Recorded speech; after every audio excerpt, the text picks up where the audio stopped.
What's up, everybody? Welcome to Planet Pepe. We're gonna do, I don't even know what part we're on of Nirvana Chronicles. I'll look it up. I think we're on part 5 right now.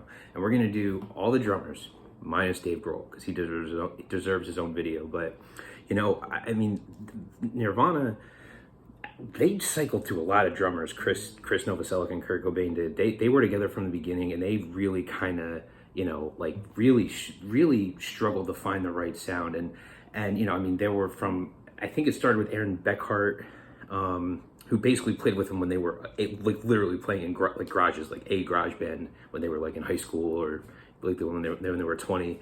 You had Dale Crover come in, who actually was the drummer for the Melvins, which Nirvana idolized the Melvins. So that's actually really cool that like they had him as a drummer. I don't think I knew that till years later. Like I got into Nirvana when I was like 15, 14, something, like at a really early age.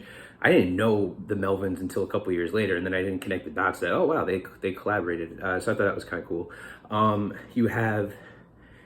They had one other drummer in between. They really cycled through a lot of drummers. There were some drummers that maybe lasted like 6 months. And then they got to Dale Crover. I'm sorry, no, I'm sorry, Chad, what's his last name? Chad Channings, something Chad Channings or something, who was their drummer for a while, and he actually was their first, he was their drummer on Bleach. If you listen to Bleach, their first record, which is an amazing record, by the way, that's all Chad on drums. And I think that sound worked out real good. And I do want to say this for Kurt and Chris to a degree, Novoselic, but mainly Kurt, as being a band member and a leader and a frontman and like a visionary for a band. It's got to be tough to just say, look, man, we could be better. Like, we got to let you go. Like, that's how much we strive for this, you know, like thanks for your, you know, your contribution, but we got to find the right sound for us. And they kept doing that, and not out of spite, not out of, you know, like, you're not good enough, but it was just kind of like, that's got to be tough to do. And that, in a weird way, shows drives, because it's so easy to get contemplative with like, well, this band member is not that great, but he's our friend, you know, or like we like him. So it's like Kurt, like they had that drive. They wanted to be good, and they were gonna find the right drummer, and that's how a lot of you got to find the right band members, and you got to find people you get along with. So I really respect that out of Kurt and Chris. You know, I think I'll say that, and then obviously we get to God, what was the name?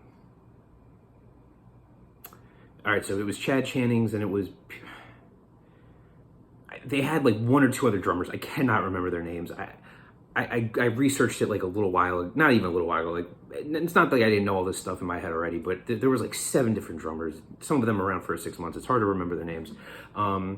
They had, I think,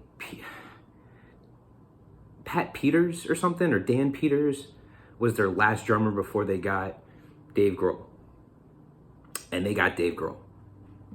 And that's what we'll pick up. And all these drummers are great, by the way. I'm not saying, like, Nirvana, they had a real garage band, Seattle, punk rock sound to them. They're all better musicians than I'll ever be as drummers, you know? Like, but I think Kurt and Chris really knew what they were looking for, and they were going to find it. And they got Dave Grohl, and that's where the next video in this Chronicle series will pick off. All right. Bye-bye.